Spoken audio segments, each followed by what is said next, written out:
దేవుని నామానికి స్తోత్రములు. మీ అందరికీ కూడా ప్రభు పేరిట వందనములు తెలియజేస్తూ ఉన్నాను. మీరందరూ కూడా బాగున్నారు కదా?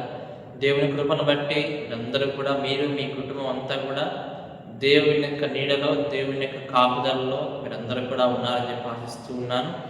కాబట్టి దేవుడు చేసిన మేలులను మనం మర్చిపోకూడదు. ఆయనకి కృతజ్ఞతాస్తుతులు మనం చెల్లించాలి.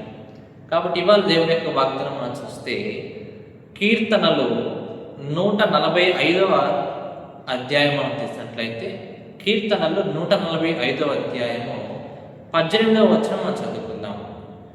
స్లామ్స్ చాప్టర్ 145 వర్సెస్ 18లో మనం చూస్తే, తనకు మొర్రపెట్టు వారికి అందరికీ, తనకు నిజముగా మొర్రపెట్టు వారికి అందరికీ యెహోవా సమీపముగా ఉన్నాడు.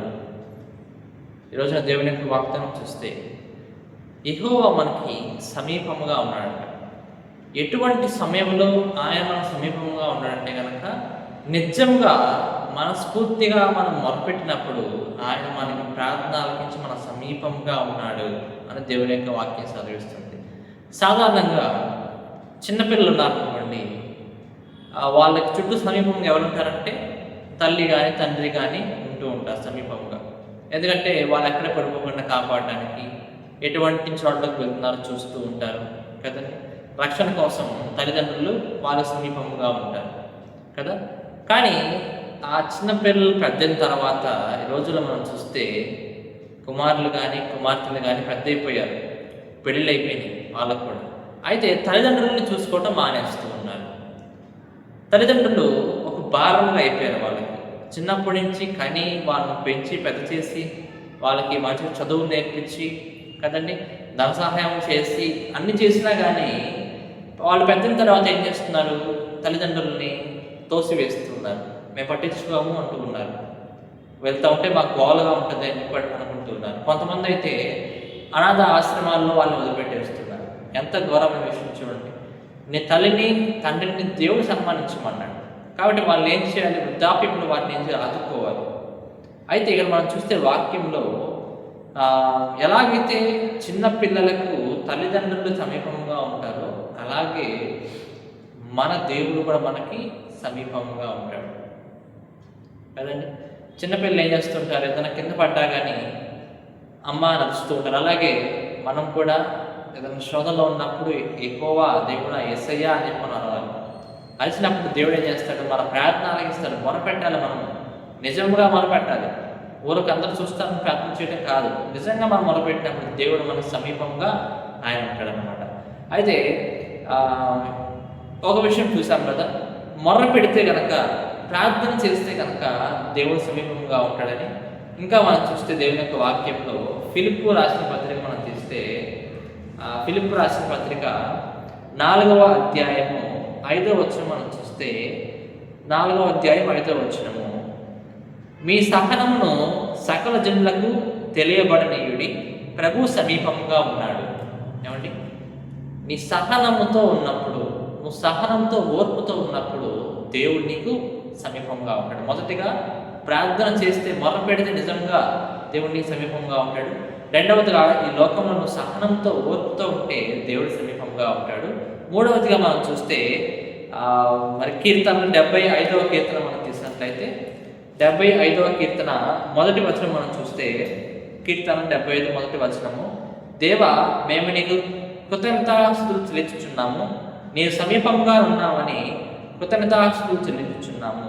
అంటే కృతజ్ఞతలు చెప్పే వాళ్ళకి దేవుడు సమీపంగా ఉన్నట్లుగా మనం చూస్తూ ఉన్నాం కదండి. కృతజ్ఞతలు ఎవరైతే చెప్తారో వాళ్ళకి దేవుడు ఎలా ఉన్నాడు? సమీపంగా ఉన్నాడు. ఈ 3 విషయాలు మీరు గుర్తుపెట్టుకోండి. దేవుడు మీ సమీపంగా వస్తే కనుక ఎన్ని గొప్ప కార్యాలు, ఎన్ని అద్భుత కార్యాలు మీరు కళ్ళారా చూస్తారు. మీ కుటుంబాల్లో మార్పులు దేవుడు మీరు చూస్తారు. ఎప్పుడు దేవుడు మీకు సమీపంగా ఉన్నప్పుడు. 3 విషయాలు చెప్పాను వాళ్ళు. మొర్ర పెట్టినప్పుడు దేవుడు నీకు సమీపంగా ఉన్నాడు. రెండవదిగా సహనంతో ఓర్పుతో ఉన్నప్పుడు దేవుడు నీకు సమీపంగా ఉంటాడు. మరి మూడవదిగా కృతజ్ఞతాస్తుతులు చెల్లించినప్పుడు, ఆయన చేసిన మేలులకు థ్యాంక్స్ చెప్పినప్పుడు దేవుడు నీకు సమీపంగా ఉంటాడు. దేవుడు మన సమీపంగా ఉంటే ఎంత గొప్ప విషయమో. మనం మొరపెట్టాలి, దేవుడిని సహనంతో ఉండాలి, ఆయనకి కృతజ్ఞతాస్తుతులు చెల్లించాలి. మనం చూస్తే సమూయేలు గ్రంథంలో చూస్తే హన్న అనేటటువంటి ఒక స్త్రీ ఉన్నది. ఆమె దేవుని యొక్క సంఘమునకు వచ్చి, మందిరమునకు వచ్చి ఆమె ఆత్మను ఆమె కుమరించుకుంది కదండి. కన్నీటి ప్రార్థన ఎంత గొప్పగా ప్రార్థన చేసిందంటే వెంటనే దాని జవాబు వచ్చినట్లుగా మనము చూస్తున్నాం. అటువంటి ప్రార్థన మనం కూడా చేయాలి. మన కొరకు, మన కుటుంబం కొరకు చాలా జాగ్రత్తగా మనం ఏం చేయాలి, దాన్ని కాపాడుకుంటూ రావాలి. దేవుడి యొక్క కాపుదలు ఉంటే కనుక, దేవుడు మనకు సమీపంగా ఉంటే ఆయన మనం రక్షిస్తాడు, కాపాడుతాడు అదండి. సాతాను యొక్క శోధన నుంచి మనం విడిపిస్తాడు. ఇవన్నీ కూడా ఎప్పుడు చూస్తామంటే దేవుడు మనకు సమీపంగా ఉన్నప్పుడు మన దేవుడి యొక్క కార్యాలను మనం కళ్ళారా చూస్తూ ఉంటాం. ఈ రోజుల్లో ఈ మొరపెట్టడం తక్కువైపోయింది, సహనంతో ఉండటం లేదు ప్రజలు కదండి, సహనంతో ఉండటం లేదు. అలానే దేవుడు వాళ్ళకి మంచిగా అన్ని చేసిన తర్వాత వాళ్ళు కృతజ్ఞత లేకుండా ఏం చేస్తున్నారంటే మర్చిపోతున్నారు దేవుడిని. రోజున మనం చాలా చూసాం. ఈ 3 విషయాలు లేనటువంటి వాళ్ళు చాలా మంది ఉన్నారు.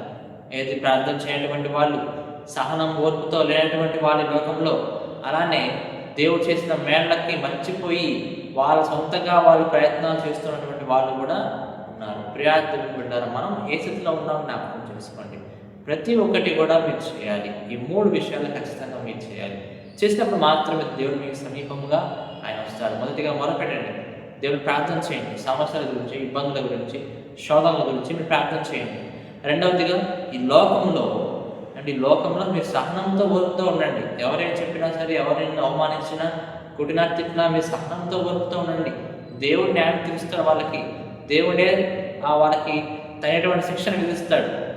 మూడవదిగా దేవుడు మీకు ఏవైతే చేశాడో మేలు అంటే ఇప్పుడు బ్రతికి ఉన్నామంటే అది ఆయన కృప వల్లనే కదా, ఆయన చేసిన మేలే కదా. మనకు మంచిగా ఆక్సిజన్ ఇస్తూ ఉన్నాడంటే, శ్వాస పీల్చుకోవడానికి గాలిని ఆక్సిజన్ ఇస్తూ ఉన్నాడంటే ఆయన చేసిన మేలే కదా. అన్నిటికి కూడా మీరు ఏం చేయాలి, కృతజ్ఞతాస్తులు చెల్లించాలి దేవునికి.